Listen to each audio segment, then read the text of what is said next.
예수님께서 이 두로에 가셨을 때의 일입니다.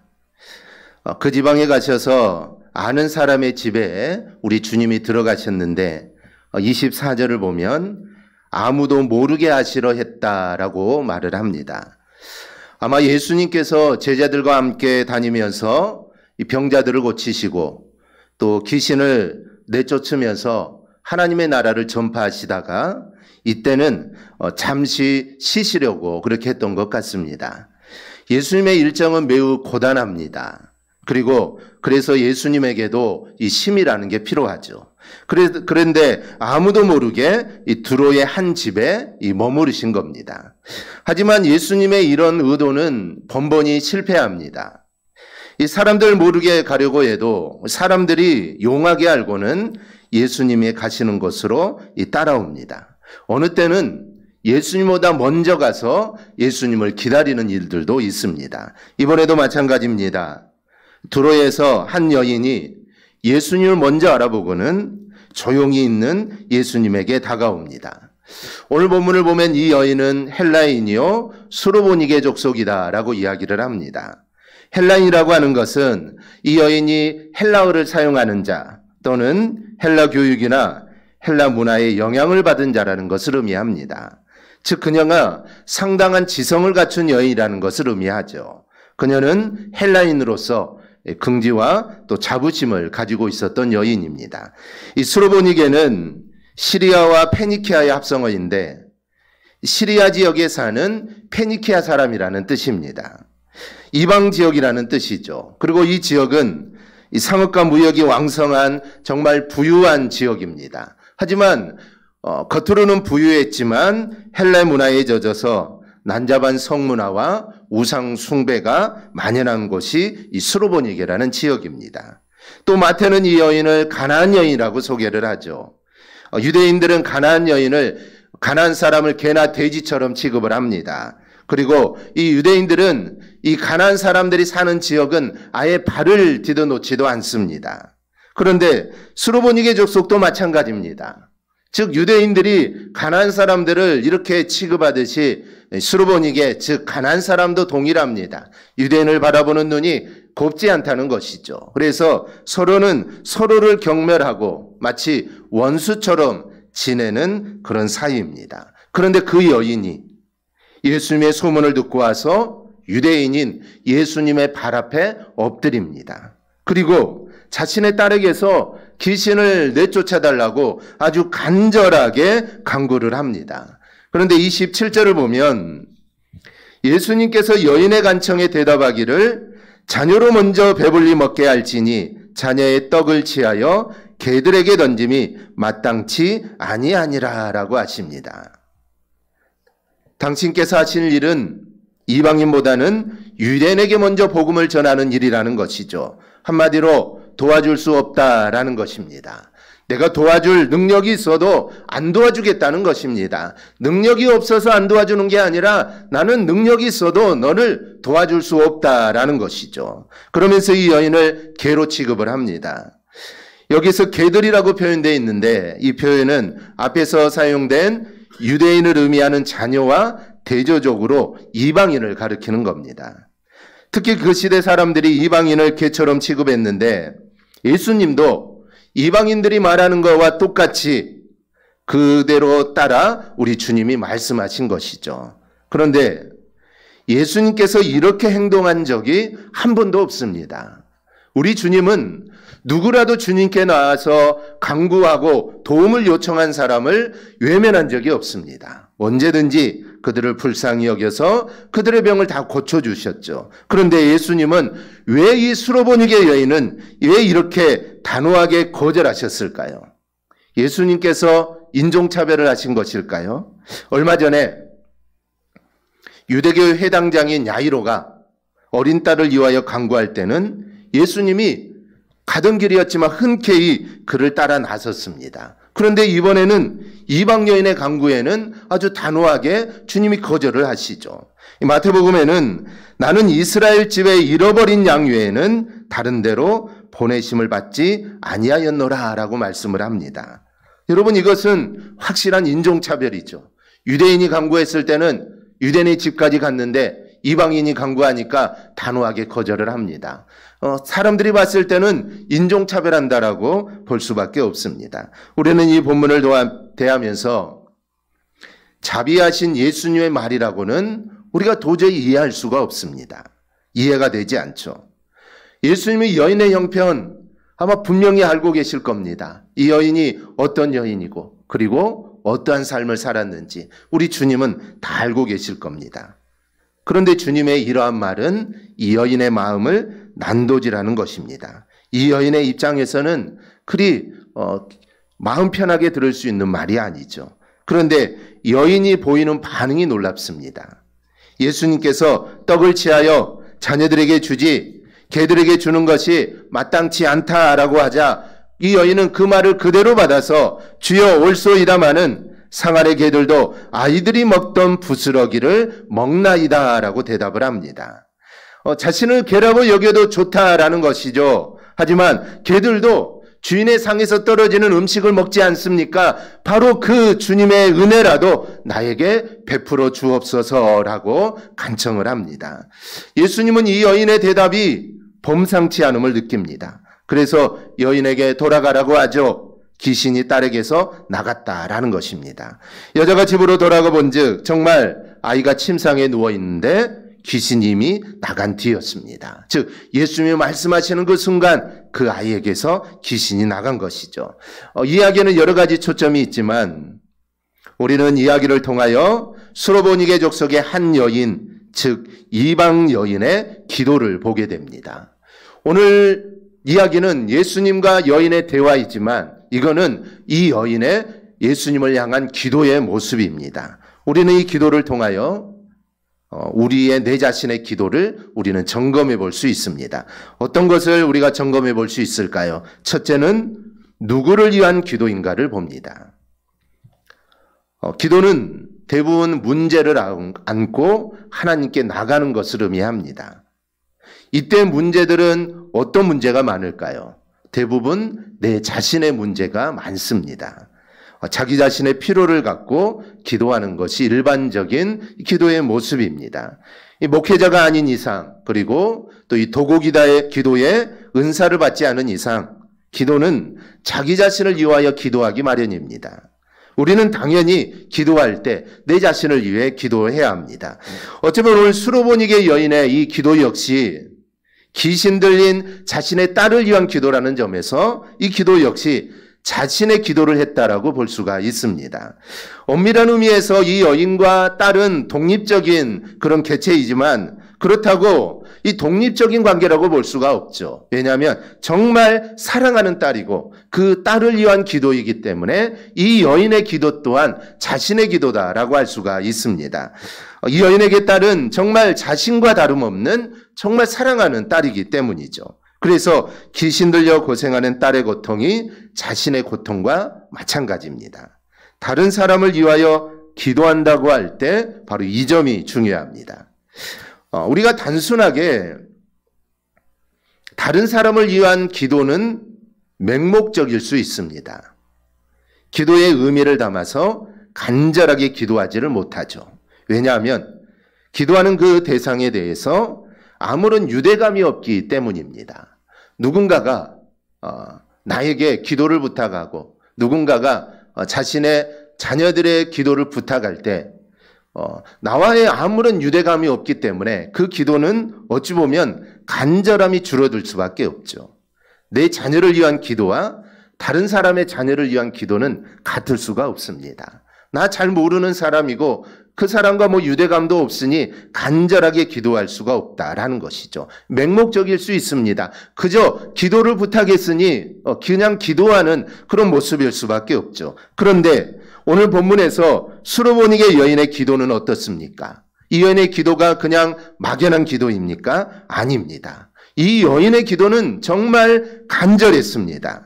그럴 수밖에 없는 것은 자신의 사랑하는 딸의 문제이기 때문이죠.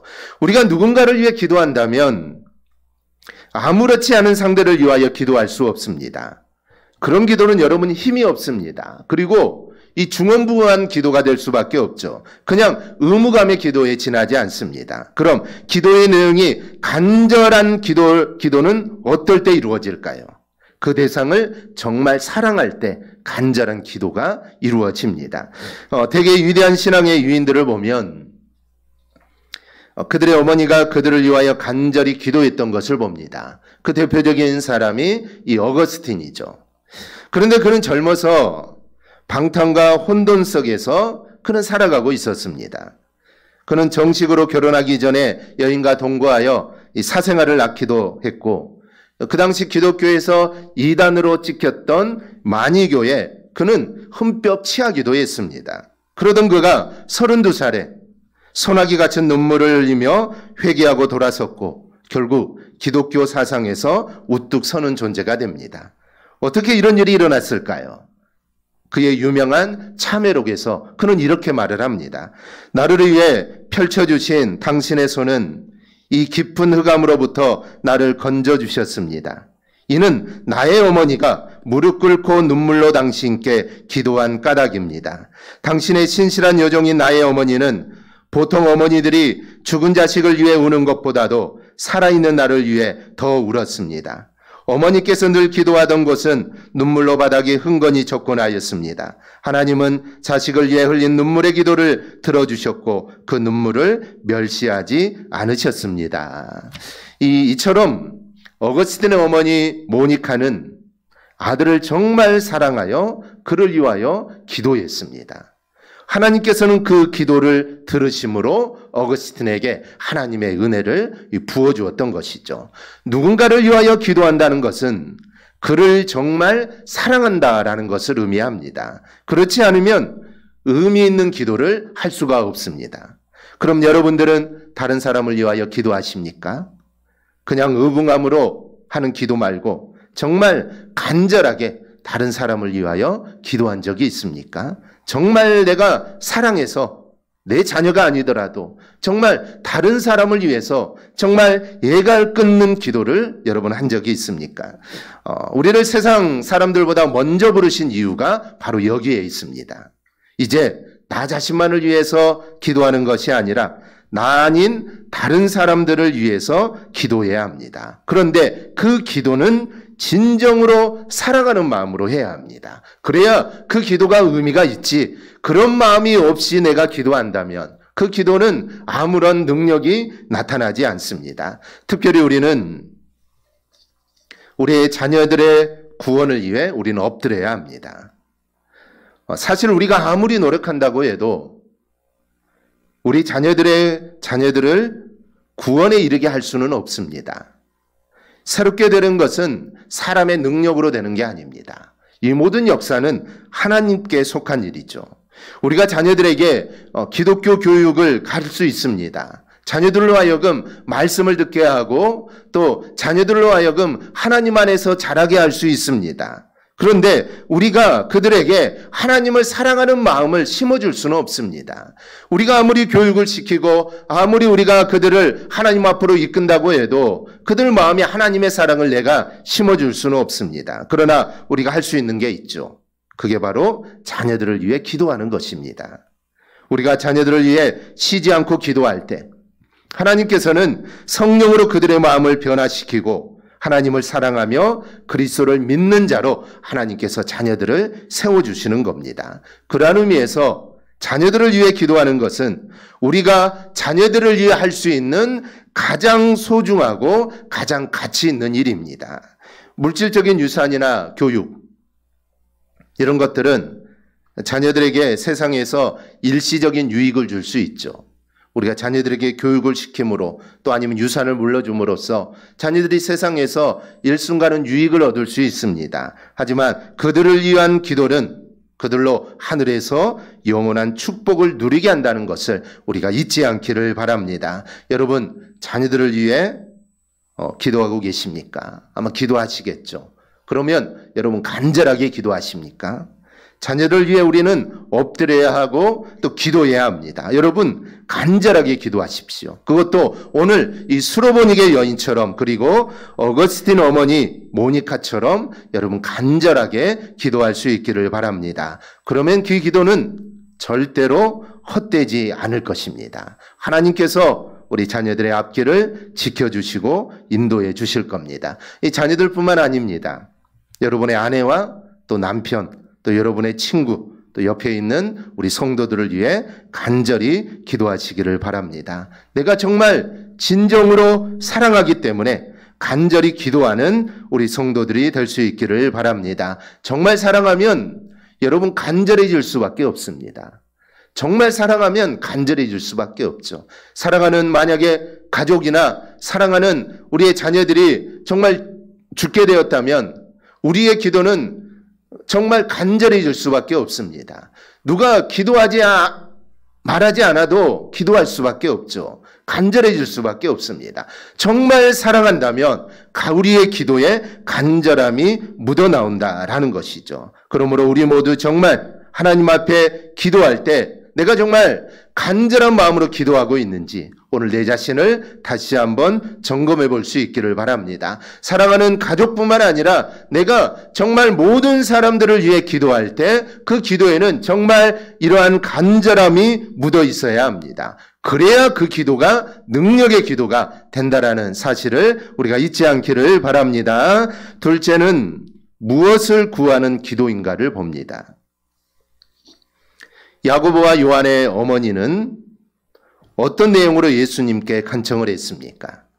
주님께서 당신의 나라가 임할 때 나에게 자녀 둘이 있는데 하나는 주님의 우편에 하나는 주님의 좌편에 앉혀달라라고 간구를 하죠.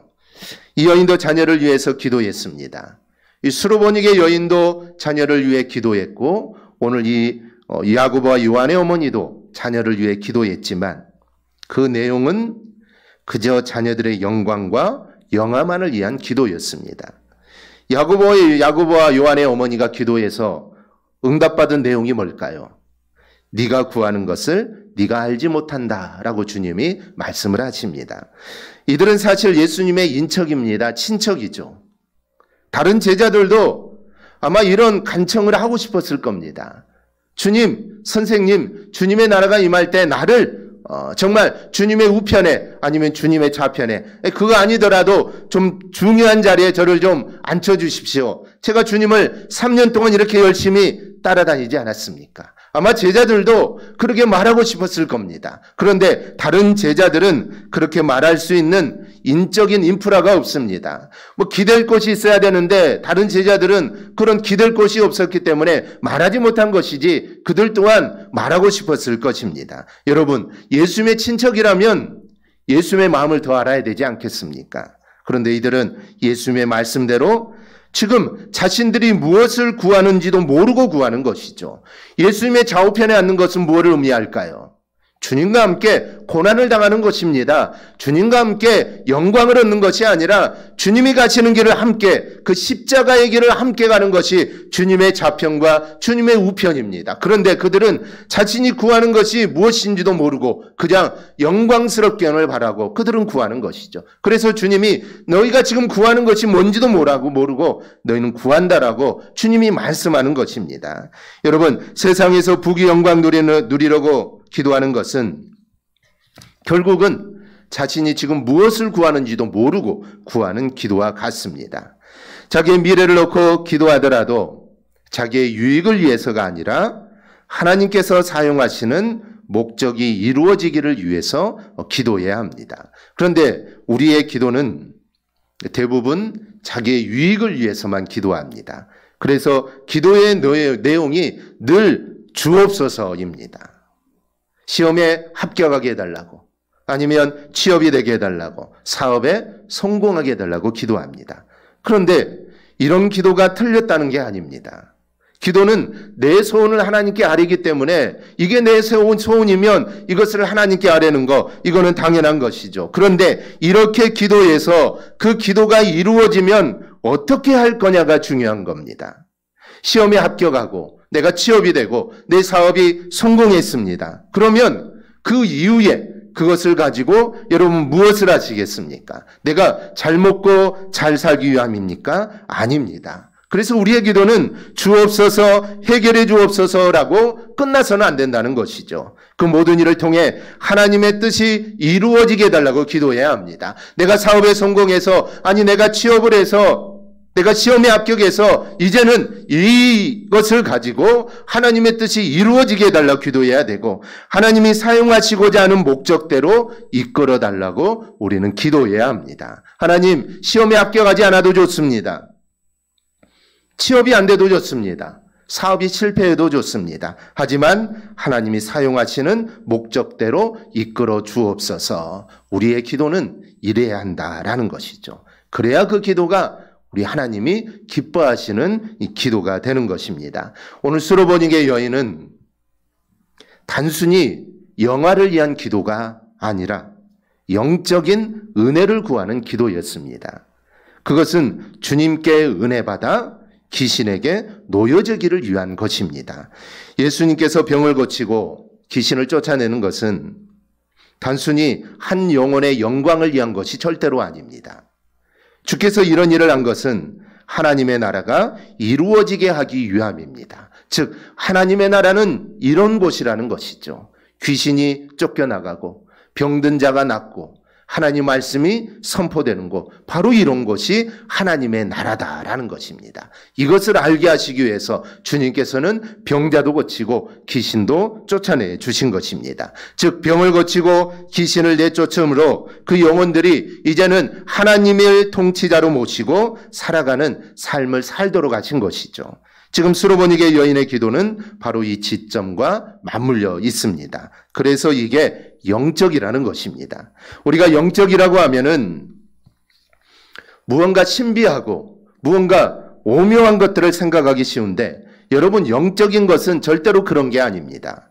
지극히 영적인 것은 우리의 삶을 이야기하는 것입니다. 우리의 인생을 이야기하는 것이죠. 우리의 인생의 목적이 하나님으로 바뀌어서 사는 것이, 이게 바로 영적인 것입니다. 귀신이 쫓겨나가고 아니면 막 병이 낫고 아니 놀라운 일이 일어나는 것이 아니라 내 삶의 목적이 하나님으로 바뀌는 것, 이게 바로 영적인 것입니다. 영적인 것에는 무언가 신비한 그런 경험들이 동반할 수 있지만 꼭 그런 것이 나타나야만 영적인 것이 아닙니다. 하나님과 맞물려 있는 것이 바로 영적인 것입니다. 그럼 우리는 무엇을 구하고 있는지 생각해 봐야 합니다. 아직도 내 영광을 위한 기도를 하고 있습니까? 아직도 이 땅에서 내가 남보다 잘 되는 것들을 위하여 여러분 기도하고 있습니까? 우리의 기도가 전부 이렇다면, 이렇게 기도한다면 하나님은 딜레마에 빠질 것입니다. 이 사람도 성공하게 해달라 하고, 이 사람도 성공하게 해달라 하고, 이 사람도 합격하게 해달라 하고, 합격에는 모두 다 합격해주면 좋겠지만 또 그럴 수 없지 않습니까? 정원이 정해져 있는데 이 사람도 합격해달라 하고 이 사람도 합격해달라 하고 수많은 사람들이 하나님께 이 문제를 가지고 합격해달라면 하나님은 딜레마에 빠집니다. 누구를 합격해줘야 할까? 누구를 성공하게 해줘야 될까? 하나님은 이런 딜레마에, 이런 고민에 빠질 수밖에 없습니다. 우리는 하나님께 이런 딜레마에 빠지도록 해서는 안 됩니다. 이런 기복적인 기도는 하나님이 바라시는 기도가 절대로 아닙니다. 물론 우리는 건강을 위하여 또 일용할 양식을 위하여 기도해야 합니다. 그러나 그것을 넘어서 부귀영화만을 바라보고 기도한다면 이거는 기복적일 수밖에 없습니다. 우리는 이런 것들을 우리는 반성해야 합니다. 이제는 그런 기도도 우리가 당연히 해야겠지만 그런 기도보다는 하나님의 백성답게 살게 해달라고 기도하시기를 바랍니다. 그리고 하나님의 뜻이 나를 통하여 이루어지게 해달라고 기도하는 저와 여러분이 될 수 있기를 바랍니다. 셋째는 어떻게 구하는 기도인가를 봅니다. 이 부분 역시 저도 여러분들을 위해 기도하고 또 많은 다른 일들을 위해 또 하나님의 뜻을 구하며 기도하지만 이러한 질문에 저 또한 이게 자신이 없습니다. 내가 정말 간절했느냐? 역시 그 부분에는 이 자신이 없기 때문입니다. 수로보닉의 여인이 딸을 위하여 기도하는데 그 기도에 대해서 오늘 본문은 단 한 단어로 이야기를 합니다. 그것은 바로 간구하거늘이라는 말입니다. 26절 마지막 부분을 보면 간구하거늘이라는 말이 나옵니다. 그런데 이는 그냥 한두 번 이야기하는 정도를 의미하지 않습니다. 이 간구하거늘이라는 단어가 미완료 과거 시제가 사용되었는데 이 단어를 사용한 것은 과거에 완료되지 않은 계속적인 동작을 의미합니다. 즉 그녀가 예수님 앞에 엎드려 예수님께 자신의 딸을 고쳐달라고 간구했는데 이 간구는 한두 번 한 게 아니라는 것이죠. 과정에서 말하면 지금도 하고 있는 것입니다. 아직 끝나지 않았다는 것이죠. 주님 앞에 엎드려 간구하고 그 간구가 끝나지 않습니다. 계속해서 한다는 것이죠. 즉 주님이 내 기도에 응답하실 때까지 이 여인은 지금 계속 거듭해서 간절하게 간구하고 있는 것입니다. 이런 간절함은 그녀의 태도에서 그대로 나타납니다. 예수님께서 어떤 의도로인지는 몰라도 그녀를 개로 취급을 하죠. 개가 요즘에는 상팔자이지만 당시의 개는 사람에게 표현해서는 안 되는 심한 모독적인 표현입니다. 그러나 이 여인은 알고 있었던 것이 하나 있습니다. 즉 주님이 자신을 개로 취급하고 그렇게 자신을 모욕하지만 그래도 이 여인이 알고 있었던 게 있는데 예수님이 구주이시고 이분으로 말미암아 하나님의 나라가 도래하고 그래서 귀신이 쫓겨나가는 일이 이루어지고 있다라는 이 사실을 이 여인은 알고 있었던 겁니다. 즉 예수님밖에 다른 길이 없다라는 것을 이 여인은 알고 있었던 것이죠. 오직 예수님만이 내 사랑하는 딸의 귀신을 쫓아낼 수 있다라는 그 사실을 이 여인은 알고 있었던 것입니다. 그래서 예수님이 개라고 말해도 이 여인은 그대로 받아들인 것이죠. 저는 개입니다. 그건 중요하지 않다라는 것이죠. 그리고 오히려 더 나가서 개들도 주인의 상에서 떨어지는 부스러기를 먹습니다. 그 작은 부스러기 같은 은혜라도 주님 나에게 주옵소서. 그 작은 은혜만 있어도 내 딸은 나을 수 있습니다. 라는 그 확신이 이 여인에게 있었던 것입니다. 작은 부스러기 은혜라도 감사하다라는 마음은 어디서 나왔을까요? 자신은 정말 멸망받아 죽어도 마땅한 죄인이라는 것을 인정하는 것입니다. 그래서 은혜 받고 구원받는 일이라면 작은 거라도 상관없다라는 것입니다. 어떤 큰 것이 아니라 정말 작은 것이라도 나는 감사합니다라는 것입니다. 그래서 물러나지 않았던 것이고 계속해서 주님의 은혜를 구하는 것입니다. 그녀의 간절함은 예수님이 구주시고 자신은 죄인이라는 것을 깨달았기 때문에 자연스럽게 나오는 모습입니다. 간절함은 다른 데서 나오지 않습니다. 간절함은 오직 주님밖에 없다라는 그런 인식에서 이런 간절함이 나오는 겁니다. 이게 바로 믿음입니다. 믿음이 없고서는 주님밖에 없다라고 절대로 말할 수 없습니다. 그래서 마태복음 15장 28절에는 내 믿음이 크도다. 내 소원대로 될지라 라고 말씀을 합니다. 믿음이 크다라고 말씀하시죠. 주님은 이 여인의 믿음을 본 겁니다. 너 믿음이 크다. 그 믿음대로 네 소원대로 될 거다라는 것이죠. 간절함은 믿음 외에는 나오지 않습니다. 믿음으로 기도하는 것에 하나님이 응답하십니다. 우리가 하는 기도는 믿음으로 인한 간절함이 나타나는지 우리는 반성해 보아야 합니다. 그리고 오직 예수님밖에 없다는 그런 간절함이 내 안에 있는지 또한 우리는 반성해 보아야 합니다. 여러 가지 방법 중에 수많은 방법이 있는데 그 중에 하나가 예수님이라면 간절할 수가 없죠. 왜냐하면 다른 방법이 있기 때문에 간절할 수가 없는 것입니다. 그런데 오직 예수님밖에 없다면 이거는 간절해질 수밖에 없습니다. 오늘 이 여인은 오직 예수였습니다. 다른 방법이 있었던 게 아니죠. 다른 방법이 있었다면, 주님이 개라고 했다면 그녀는 벌떡 일어나 다른 방법을 구하러 갔을 겁니다. 그런데 여러분, 다른 방법이 없습니다. 오직 예수님밖에 없죠. 그래서 개라고 취급을 하고 아무리 모독을 해도 그녀는 일어날 수가 없었던 겁니다. 왜냐하면 이 방법밖에 없기 때문에 그 자리에 있을 수밖에 없었다라는 것이죠. 바로 이게 믿음의 기도입니다. 우리는 오직 믿음으로 간절해져야 합니다. 야고보 장로는 이렇게 이야기합니다.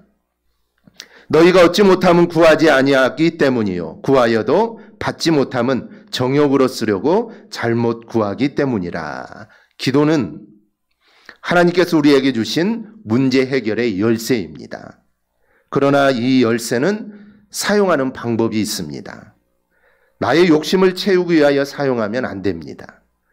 내 욕심을 채우기 위하여 기도하는 것보다 하나님의 뜻이 이루어지기를 기도할 때 그 기도는 응답되는 것입니다. 즉, 나에게 병이 들고 아니면 나에게 어떤 문제들이 있는데 이 문제를 해결해 주옵소서라고 끝나는 것이 아니라 이 문제가 해결됨으로 인해 하나님의 영광을 드러내고 내가 정말 하나님 뜻대로 하나님 말씀대로 내가 살아가게 해 주옵소서. 우리의 기도는 거기까지 가야 된다라는 것이죠. 수르보니게 여인의 기도가 이랬습니다. 자신의 딸을 위한 기도였지만 실은 하나님의 뜻이 이루어지기를 바라는 기도였습니다. 하나님의 나라가 이 땅에 이루어지기를 바라는 기도였다는 것이죠. 오늘 수르보니게 여인의 기도가 바로 우리의 기도가 되기를 바랍니다. 수르보니게 여인처럼 정말 흔들리지 않는 믿음으로 주님으로부터 합격, 내가 이 말을 하였으니 내 소원대로 되리라, 이런 칭찬과 축복을 받는 여러분이 될 수 있기를 바랍니다. 그리하여 기도하는 것마다 다 응답받는 은혜가 우리 안에 넘치기를 주님의 이름으로 축원합니다. 아멘.